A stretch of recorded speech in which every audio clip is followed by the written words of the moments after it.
Powered by Sports Interaction, Canada Sportsbook.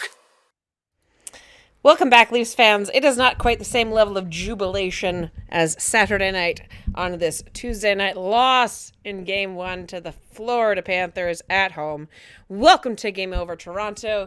I am Lauren Williamson on the other side of the screen as Fouad Solomon. Fouad, I know, Fouad tonight. Fouad. I'm very Fouad tonight. The Leafs just lost home ice advantage, everyone. And that means they're going to have to win 2 games in that rocking Roman Coliseum, all-American, all-Floridian barn known as the FLA Live Arena because no Canadians are allowed in there. Man, it's going to be tough. Yeah. They can try. My eyes are rolling. That was the sound of my eyes rolling. That's a tough game. Listen, everybody, let's throw out the notion now that the Florida Panthers are some plucky underdog. They're not no plucky underdog. No. That team beat Boston in 7 games. Oh, I think the underdog. I think the underdog label got lifted right off of them after that Boston game. They are a team that does not give a shit who you are or where you are in the standings. They compete hard. We'll get into all that, I'm sure. Yep, absolutely. We're going to talk about that. We're going to talk about the battle of Bob versus Sam. We're going to talk about all that. But very first, before we talk about that, let's have a word from our sponsor. Get in on the action and make your bet with Sports Interaction. Every hit, every shot, every goal from all your favorite teams and players. With competitive odds, the best live in play, and more ways than ever to get into the game. Like Minute Madness, our exclusive game with so many opportunities to win by the minute. Download the app in Ontario, use the QR code at the bottom of the screen, or head to sportsinteraction.com/SDPN to get started. 19 plus, please play responsibly. Yeah, so not the prettiest game, but hey, we lost Game 1 against Tampa 2, and we ended up winning that game in 6. So my prediction for this series was Leafs in 6, and I still think that's going to happen. I still think there's a very good chance that's going to happen.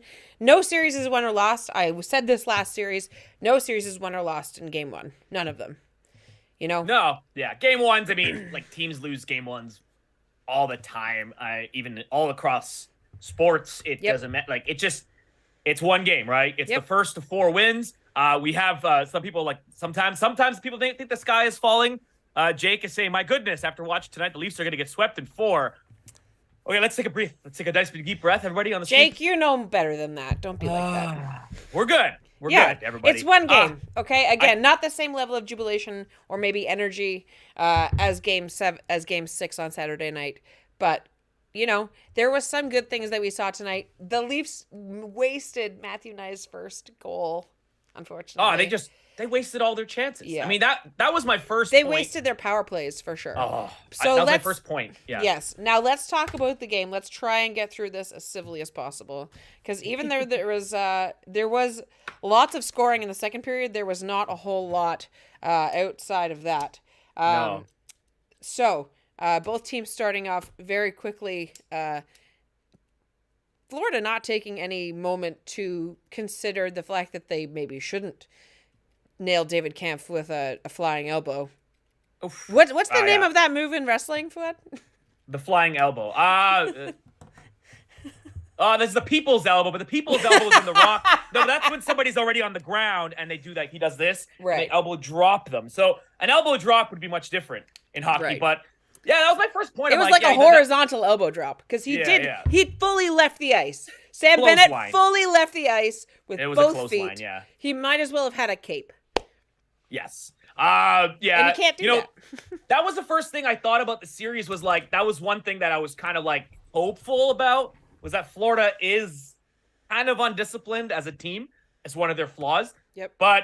And the crazy stat is their power. I mean, their PK was 54% during this Boston series. And I'm like, how the hell did you win that series? Just on pure magic. But yeah, my first point that I put down in big font was need to take advantage of your chances. You can't throw away your shot, okay? That if you watch Hamilton, can't throw away your shot. I mean, this team that they just played, they just pulled the best upset of all time.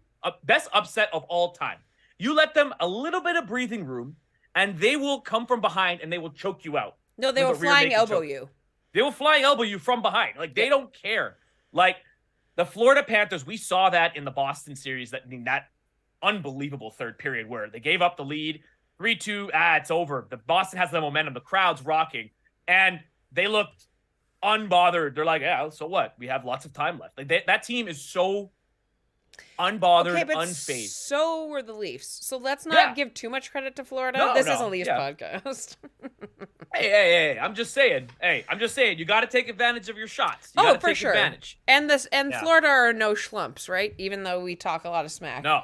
And I was even talking smack on Twitter earlier. I have no regrets about that. But unfortunately, Florida does get the goal first, even though the Leafs do get 2 power plays in the first 5 minutes of the game. To not capitalize on that and not take their foot onto the gas and literally put their foot on the gas and then put a cement block on their foot to keep it going was something that I think we were all probably hoping for. I think we were all hoping that they were going to come out full of piss and vinegar, ready to go and ready to crush some skulls. But Florida definitely looked like a team that has been playing that way for significantly longer. And they have, because down the stretch, they were fighting for a playoff spot until basically the last 3 games in the season, right? So they have been playing like that a little bit longer, but that should be no excuse, right? Like, the Leafs have had lots of opportunities in this game, in all of the last series, to get better at their power play. And let's not mince words. The Leafs got lots of chances on the power play tonight. There was more than one occasion on every single power play where there was the puck sitting in the, within 7 feet of the net. Oh my goodness. And and again, because there's so many people there and just so much clutter, how many times does the puck get lost? How many times does it just get stolen by one of the Panthers and sent down the ice? And the Panthers don't take a second to get set up like the Leafs do, right? The Leafs will go for a little skate and then try and rush. The Panthers are like, oh, here, one of us is going to get the puck. I'm going to go to the blue line and wait. I'm going to wait at the red line and just wait, because we're going to get the puck and it's going to happen. Because it felt like every time the Panthers were getting the puck, it was going into the Leafs end, over 60% of the time, and they were getting Sistone Zane pressure. And the Leafs were the Panthers were good on making good on their turnovers, and at least one of their goals is the result of that, right? The Nick Cousin buries it after a couple rebounds, a couple misses. Jake McCabe misses his assignment, and the Panthers capitalize for the only goal in the first period. There was lots of hits on both sides of the ice to begin with.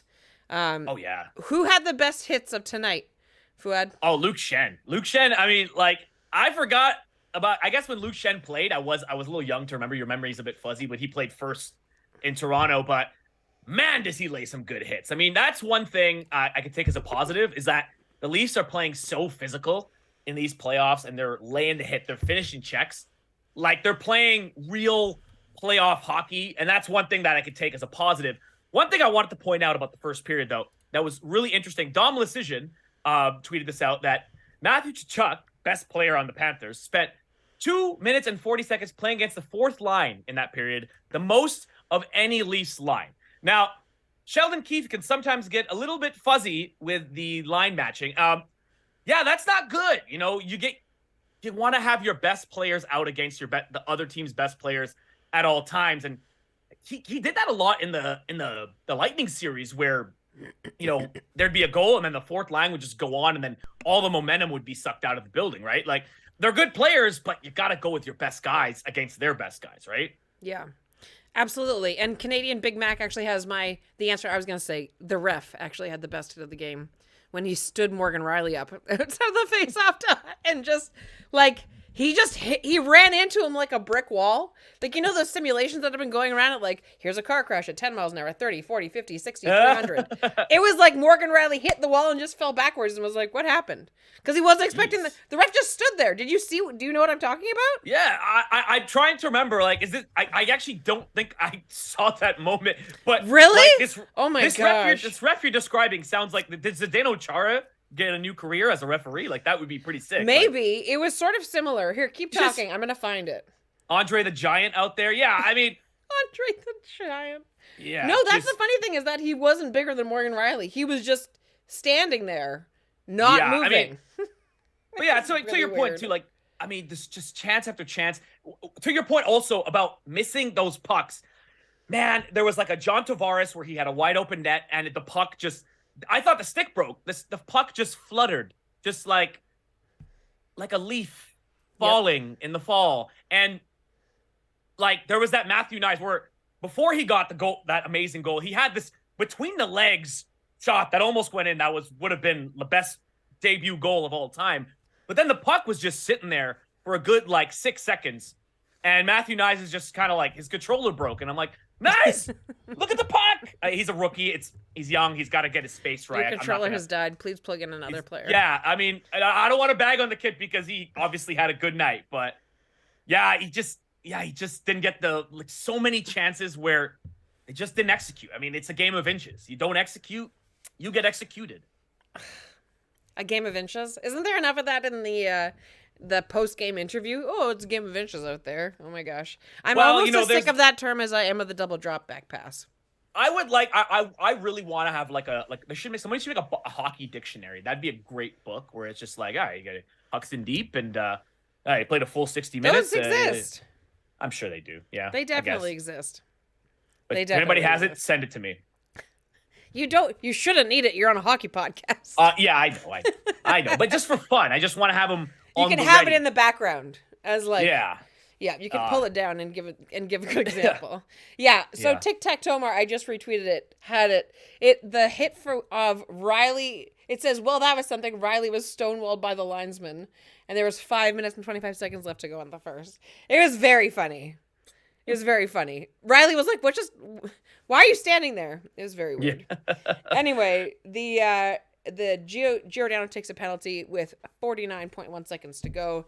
The Leafs managed to kill off and head into the first intermission down 1-0, which it didn't seem insurmountable at the time. No. And even at the end of the second, when they were down 3-2, didn't seem like an unconquerable goal. But again, it was because all of these chances, I don't know if it was just the extra day of rest or what, but all of these chances were just off the post, just a little wide, just Beybladed, just a half inch too far to the left or to the right. And Sergei Bobrovsky tonight looked amazing. Oh my goodness. Like, it amazes me sometimes in hockey how a goalie can go from a Vezina Trophy winner to the worst, most toxic contract in the league. To an ECHL goalie. Yeah, and then, I actually remember how to do this goalie thing, and then it becomes a Vezina goalie again in the last couple games. It's hockey. Hockey is just a weird voodoo sport. Like, it never ceases to amaze me how topsy-turvy, especially goaltenders, can be. Like, you see it with Ilya Samsonov. He's a guy that was not qualified by his team. Now was a hero of the first round. Like, goaltending is the most inexact science. I don't know how anybody scouts or drafts these guys. But to that point, like, man, it's going to be a really tough series if this is the Bobrovsky we get every night. It's kind of funny how the three best goalies in the league, the Russian trio, Shesterkin, Sorokin, and Vasilevsky, are all out. And then the OG, Bobrovsky, is still here kicking some ass. That's scary. I mean, that's a little concerning. That's a main concern for me. Can the Leafs bring him back to that ECHL level or somewhere in between? That's my hope. I mean, it's not like they got shut out by him tonight, right? Like, no. He is beatable, and there was that one goal that was on the line basically with 29 seconds to go. But again, just a matter of we're trying to get goals the same way we got them against Tampa, and I don't think you can play that way. I think you need to play more of a off the rush kind of game like Florida. I'm not saying become the Florida Panthers, because I think the Leafs are better than them, and the Leafs need to stick to what they've been doing. But part of that is the Leafs need to be better on their power plays. The Leafs were able to draw a Michael Bunting power play, Fouad, and they did not capitalize. That's criminal. You have one job. That's criminal. That's a gift from God. You have one job. Gift from the hockey gods. Like, one job. Like you open the door and there's a bag of cash on your front lawn, and then you just said, I don't want it. And you just go back inside. That's what they did. Yep. Yeah. And then Bunting scored though. Hey, Bunting scored. He did, but not before Sam Bennett puts the Panthers up 2-0, right? With just under 8 minutes into the period. He gets his fourth of the playoffs from Aaron Ekblad and Matthew Tkachuk. But Matthew Nyes coming in hot, a little over 11 seconds later, with just unreal. A mouth-watering goal. Oh my goodness. The setup by Matthews, the recovery from Matthew Nyes, and just like elite. he ends up scoring like on 1 foot backwards, and it's just like that was elite for a kid of his size too. That just shows, honestly, that shows the poise and mental toughness this kid has, because that Sam Bennett goal, Matthew Nyes got caught there. I mean, he didn't get Aaron Ekblad at the point. Like, he was kind of lost in space there. Yeah. And I saw some tweets like right after, and I was kind of writing it down too, like, oh, is the spotlight getting a little big for Matthew Nyes? Not even. I turn my head, and I don't turn my head once. Matthew Nyes pulls off this EA Sports type goal, and wow.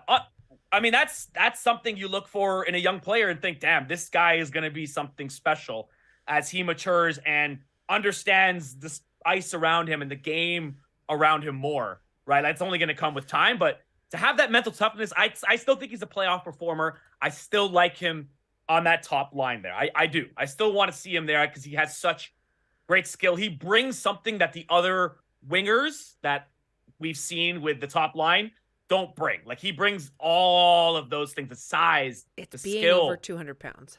Yes. Being a large human. Yes. That works too, right? So yeah. I'm not too worried about him. I love that just like immediate recovery that it looked like Ted Lasso got hired by the Leafs. He became a goldfish, forgot all about it, and scored the goal there. So that was another big positive there.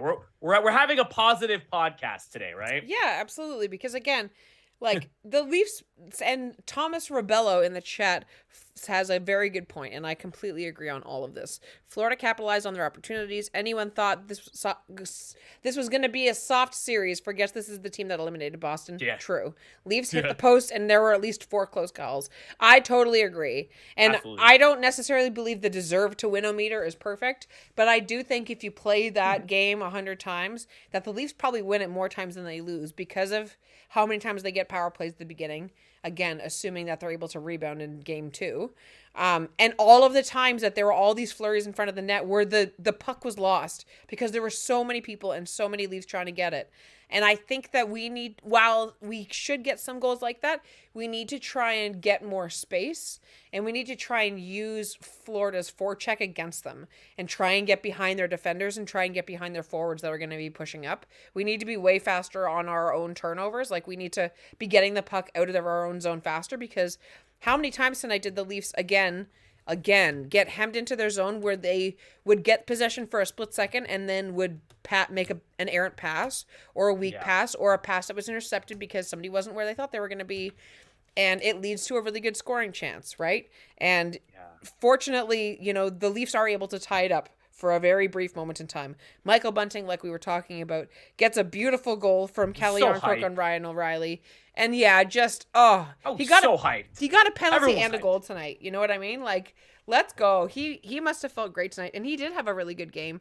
And I actually put that I thought Michael Bunting was going to be the biggest disappointment in the series because I thought he might get suspended again. But Matthew Tkachuk was like surprisingly what did you think was going to get suspended for? Just breathing too loud.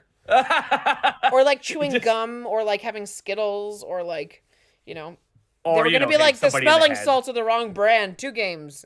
2 games, or hitting somebody in the head. Maybe, I don't know, he might do that. I don't know. It's still early. Let's not. That's what I'm saying. Tempt fate. Listen, I believe in Michael Bunting, and I would love nothing more than to be wrong on that. But I had to pick somebody. Man, I mean, you got Radko Gudas and Matthew Tkachuk against him there. The red mist might just come out. I mean, it took game 2 for Kadri to get suspended in 2019. So let's hope not. Yeah. But let's not. We're not out of the woods yet with that one there. But again, prove me wrong. Yeah.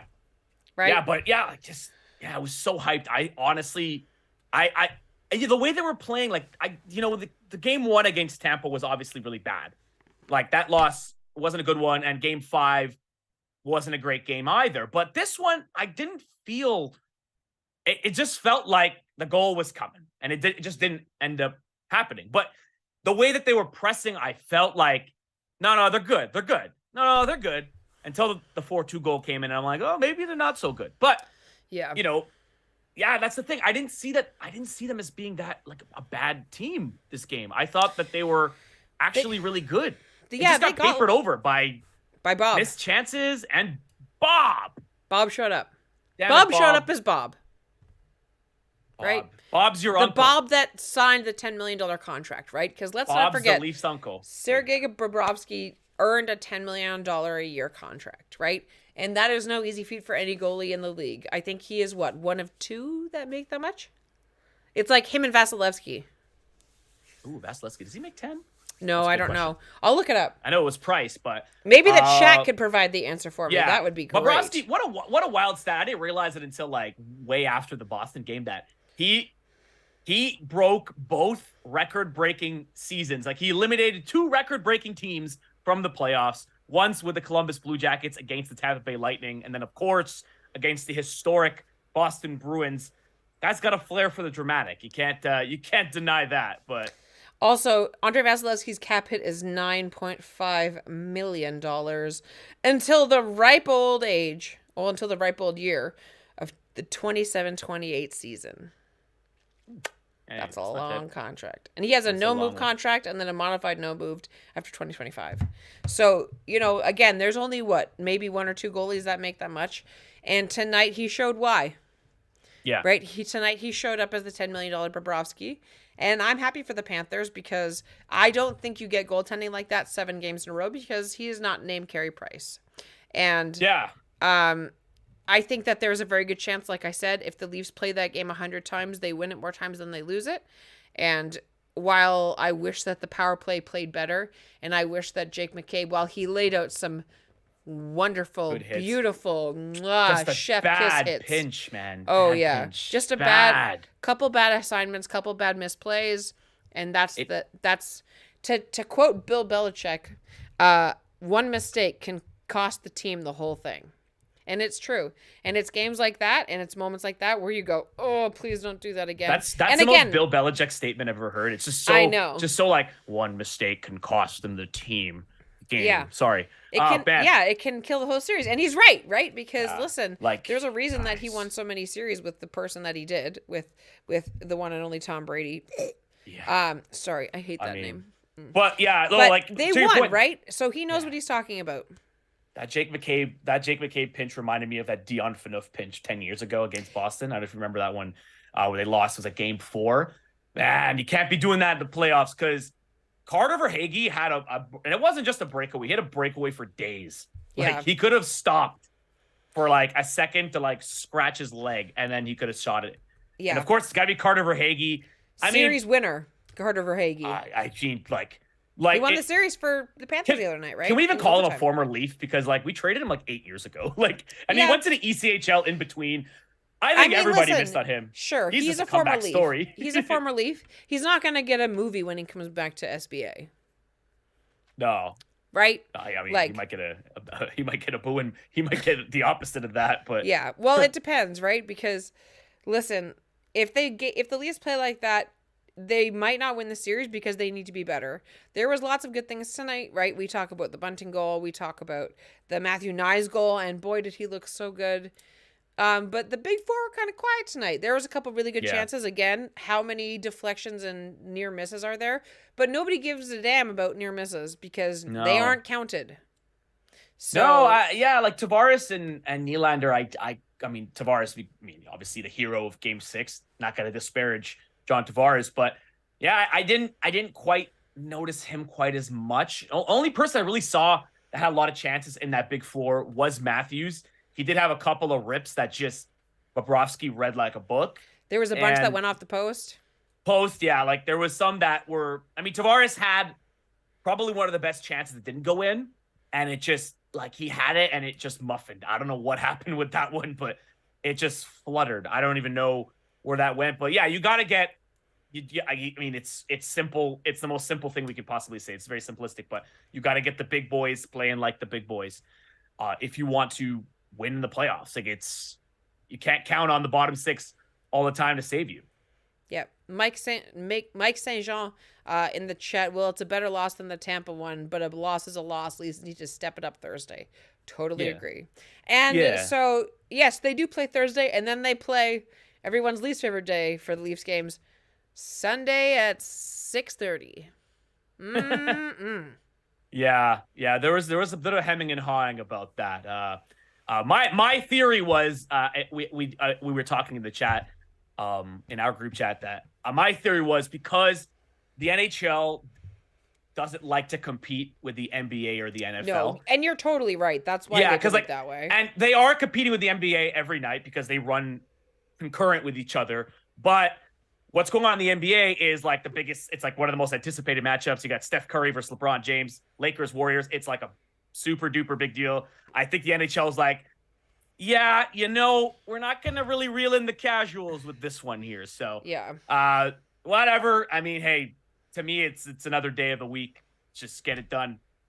If you're going to blame the day of the week, I don't know, man. If the Sunday scaries cannot apply to NHL players. Yeah, I mean, listen, I don't think any NHL player goes, we always lose on Sundays. Like, I don't think that's like a mindset that they have. No, but it's interesting that this year there's so many days, like so many series that have multiple days between games.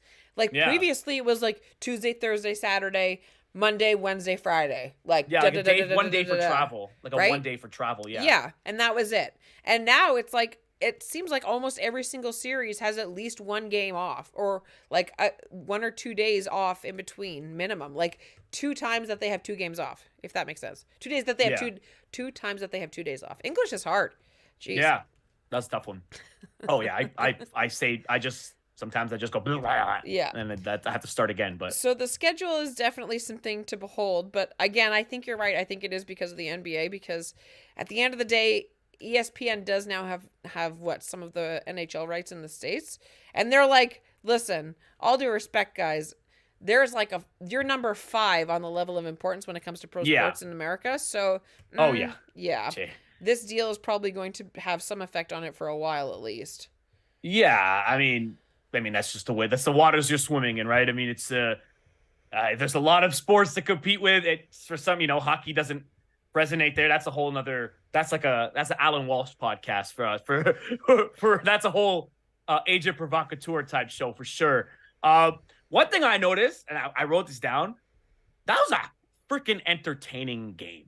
That just was a fun game to watch. If I didn't have a rooting interest and I wasn't bummed out by the result, I would go away from that thinking, man, I want to see more of that series, because, man, it was just up and down. It's not what traditionally people say, playoff hockey, grind them down. Just no low scoring, just grinding and fighting and chopping. No, that was run and gun hockey. There was just a million chances on either end. Yep. So, again, if I was just a casual fan, I probably would have enjoyed that more than just being like, come on, put it in the net. Yeah, and it's so much more fun than just like a game where you one team gets caved in like so badly. Yeah. Or again, games that are won and lost like 1-0 in overtime. Ugh. Like this, actually, let's talk about that. That's a really good thought. Are there any like boa constrictor teams in the playoffs this year now at this point? Not really. Well, I was thinking like who's the best, who's the scariest goaltender left? I mean, Bobrovsky, Ilya maybe. Samsonov, We'll obviously. See. Yeah. No, I mean, like, I think maybe Dallas might have that. Yeah, Jake Ottinger for sure. Jake Ottinger. But again, Carolina's pretty, yes, he's pretty compromised. But I don't mean just good goalie. I mean like how the Islanders were a couple years ago, where you get a goal and that's it. Like even Dallas now, they have like Rupe Hintz and Jason Robertson. And now they're winning games like 4-2 and 5-3. And they're not this like boa constrictor team where they're going to score 2 and then just put you in defensive hell. It's not like that. Yeah, no, I think it's just a trend across the league, a good trend, a very good trend, that just scoring is going up. The game is evolving. These guys, there's just more talent, more skill. Yeah, for in sure. the NHL. It's just interesting that like there was at least still a couple teams like that last year, and this year there's 0 left now, right? And maybe that is just like I don't even want to say a sign of the times, because there's probably a good chance that at least one of those teams will be in the playoffs next year. But it's interesting that this year is sort of it's the year of the underdog run and gun. Right? Like most of the teams that won this series were the teams where everybody was like, oh, this team isn't going to win, or this team isn't going to win, except maybe Edmonton. But like no one thought the Kraken was going to win. No one thought the Leafs were going to win. No one really thought that the Devils were going to win. Everybody was all in on the Rangers. Like Yeah, it's interesting, that's a right? disappointment. Like that's a rough one. I mean, we're getting a lot off track here, but man, that's a rough look when you just sold out for the trade deadline there. Woo! Yeah, That's a hard one to sell to the fan base, all those UFAs. for sure. But that's for the rain. That's for game over New York. Well, and If we they don't have ever- to. I'm not saying like we're gonna go talk about these other teams, but I'm just saying Yeah, no, it's I see interesting what because you're this game felt a lot more like it was both teams trading chances. Where it felt a little bit against Tampa, like Tampa was really locking the Leafs down defensively, Yeah, and it this was- time it just feels like two vipers like striking each other, and it's not like a boa constrictor and a viper. It's just two vipers like back and forth Hey, and it's trading it's chances. good for the game. If this is the playoff, if this is what like this is what people see as playoff hockey, this is what people tune in for. And because like, in the past, maybe playoff hockey was a bit, while very dramatic, sometimes a slog, right? Like if this Yeah. is what people are tuning in for playoff hockey, you're gonna attract a lot more people, and Oh, for it's just sure. a lot more fun, right? Like it's a lot more dramatic. So I hope we see more of it for this series. I mean, obviously want to see the Leafs win and win 7-0 every game, but clearly not going to happen. Also, another trend too on that point is, man, teams don't get swept anymore, eh? Like there's all these series went long. I like it. It's I like like there's it. nobody. You're not catching anybody 4 games straight. It's not No. going to happen. No, it felt a little bit at the end there like all the teams that really wanted to make it into playoffs actually really wanted to, and there wasn't anybody Yeah. that just sort of like, oh, excuse me if I just sneak right past you, bud. Like there wasn't anybody that tried to sneak in. Everybody was fighting sort of tooth and nail to the very end for the playoff spots that were remaining. So I'm glad that there's no like big sweeps. Like I'm glad that the teams that everybody thought was going to be in the cup final aren't there anymore. Like it makes for way better hockey, and it gets more attention on like maybe some smaller markets that, again, we forget actually have good hockey teams because we're like, oh, Dallas hockey, blah. It's like, no, Dallas is a serious hockey team. There's a reason that they go to the Stanley Cup playoffs the last several years in a row. And it's they're because good. they're no longer just these defensive nightmares. They have all this defense, awesome to see. And if they play all of the games like they did tonight, it's going to be a wicked series. It's gonna be a Because good not series. even 10 minutes into the first period, my cousin texted me and she's like, this is going to be a wild series. And I was like, oh, yeah. Because right out of the gate, both teams are trading chances like crazy. Like crazy. That's the score of that game easily could have been 6-5. Oh yeah, it was like that. And I mean, yeah, and so like, what adjustments like do you guys want? Like, will you want to see for the next game? Like, do you think? I mean, obviously, asking Sheldon Keefe is gonna probably like go back to his big Justin Hall, come back. chalkboard. Yeah. No, like Mike Paquette. Before we even started, said wasn't a mistake going back to 12-6. And people are saying, do you go back to 11-7 because it was effective? I mean, I think. Look, I think it's just if you lose a game, it's an excuse for adjustments, I guess. You could say, well, and then, Justin Hall right back on the first pair. That's what we were missing. We were missing the finishing ability and the stout defensive presence of Justin Hall. That's I what we were hope you missing. bite your tongue. Oh my God, if I see that, you're going to see it. Chris Johnson's going to tweet it out tomorrow. It's going to be like, Sheldon. Oh, yeah, Justin Hall is a juggernaut. That's what's going to happen. Drawing in for game 2. Oh my God. Mike St. Jean said it's already 4-2 for the Kraken in the first intermission. Are you serious? Let's Are go. you serious? The Kraken are my West Coast team, so let's Bruh. go. That's awesome. What is it with these expansion 4-2. teams? Good for them. No, that's awesome. That's Jeez. awesome. Man, that's yeah. our first intermission. And isn't that crazy? Jeez. Like right now, that the score of that game is how the Leafs game ended. So Yeah. I might have looks to like do that another one. game, another couple series that are going to be super high scoring, and let's hope that the Leafs can turn it around and come back in this one because that would be freaking great. Yeah, You made a good chat. You made a good point. Chat, make sure you put in the box down here or on the right-hand side of the screen. So you get a magic wand, right? What changes do you make? Fouad, what would you do? You're not Mike Babcock. Oh my gosh. You're Sheldon Keefe. I know. would have them start on time. He would actually go up and be like, Jason Spezza, get dressed, but you're not playing. Wayne Simmons, top line center. He's a real good that was player. really Pretty good player. Yeah, well, like to my earlier point, and I just saw Matthew in the chat. Sheldon needs to put the top lines out there for more minutes. You can't have the fourth line for a first period where, you went down. I mean, you can lose a game in the first period, and he had his fourth line out there for the most time against Matthew Tkachuk. You can't do that, right? Like, you got to ride the guys that brought you to the dance. You got to ride the stars. That's what the playoffs is all about. I don't know if that was the greatest sentence, Fouad. Ride the stars. You got to ride the guys that took you to the dance. Maybe we ride the pony that we bring to the horse race. How about that instead? I don't know. I don't know what's going on in your mind here. I got Michael Prentice saying, no way, Panthers taking the series. You're versus a healthy team all year. They weren't. Then on top, it took a new coach and players to get used to each other's play. So Michael is basically saying, like, Panthers. He's a Panthers fan, so that's fine. Welcome. We're happy to have you. Welcome. Please hit like and subscribe. Look, it ain't gonna be easy. I got to thinking about the Panthers. You know what turned their season around was Paul Maurice absolutely blowing every brain blood vessel in his head, yelling at this team when they played in Toronto last time. Like, he said the F word more times than the Marshall Mathers LP, like the first one. Just man, that was one of the best rants ever. I was watching with my girlfriend and she was like, oh my God, what, is he okay? Was he having a breakdown? Like, so maybe that's what turned the Panthers season around. But to your earlier question, yeah, I would say try the 11-7. I think that worked out pretty good. Just try something else. You want to try something already? Yeah, I think. See, I would run it back the same. Think right back the same, huh? Yeah, I think so because or you do like 11-7 and bring Gustafsson in. Like, I don't want Justin Hall back. If we do 11-7, I don't want Justin Hall back. But tonight's power play, even though it looked decent, could definitely have been a little bit better. Could have used a little bit more. I don't hate Giordano on it, but I think Gustafsson maybe moves the needle a little bit more offensively. Yeah, totally. He just mixes it up more. Like, Giordano, God bless him, is just a little bit too safe. You know what I mean? Like, he's just a little bit too.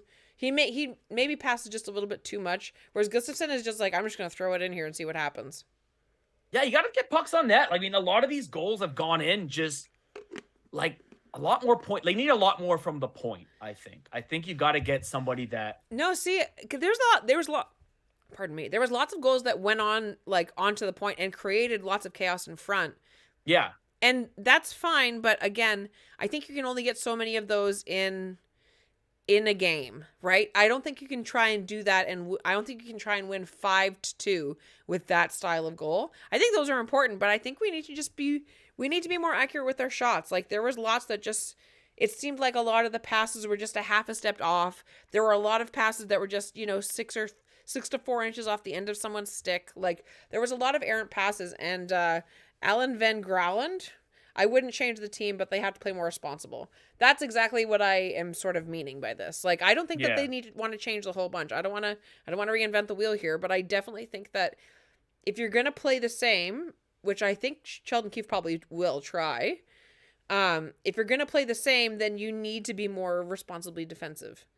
And they weren't like that tonight. There was too much time that the Panthers were spending in the Leafs zone. Yeah.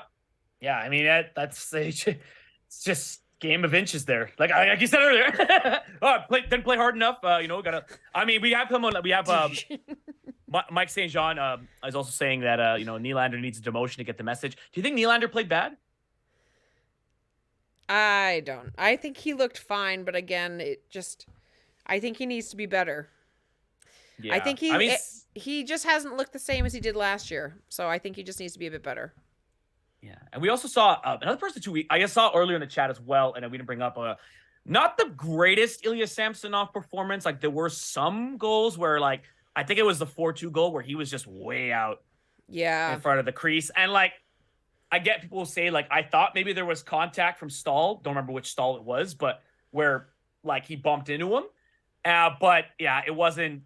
Yeah, like, he bumped into – he kind of initiated the contact. So, yeah, you're way out in the crease. You're way out on an island there. That wasn't a good goal. If you have both feet in the blue paint, maybe you get the call. But, again, like you said, he's too far out.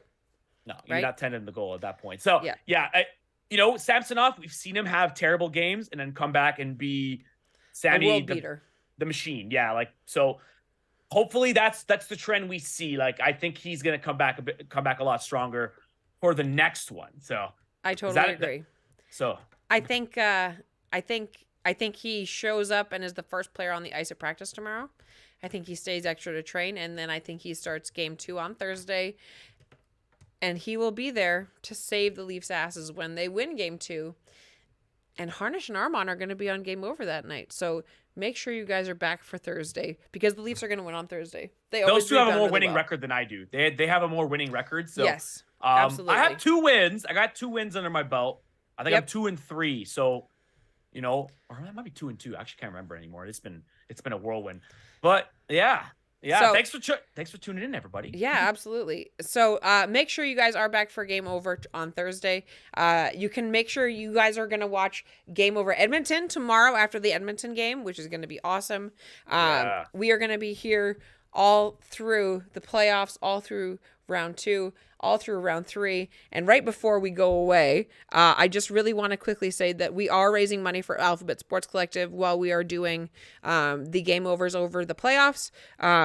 Alphabet Sports Collective creates a safe and inclusive environment in hockey for folks of all sexual identities and gender expressions through education, community building, and mobilization. You can donate to Alphabet Sports Collective through the link in the chat. So make sure if you are able to, if you maybe bet on Sports Interaction and won some money tonight, throw some money that way. They are a great thing to be a part of, and we are happy to have them as friends of the show. So please, if it is your first time, we have loved having you. Like I said, make sure you come back for Thursday. Make sure you hit like and subscribe and leave all of the compliments for us and for Harnish and Armand on Thursday as well. So for Game Over Toronto, you can find me on Twitter at Lauren6. My name is Lauren Williamson. On the other hand side of my screen is the one and only. I'm Fouad Suleiman. You can catch me on Twitter at Fouad_sports or Foo Glad. I think it's still Foo Glad. I might have to put it back to Foo You might Sad. have to put Foo Mediocre if you're 2-2. It's got to rhyme. So if you can find a synonym for that. Okay, but yeah, I'll work thanks on for it. tuning in. And just the obligatory, it's called Sex Panther. 60% of the time, it works every time. Leafs in 6, guys. Have a good night, everybody. Game over! Powered by Sports Interaction, Canada Sportsbook.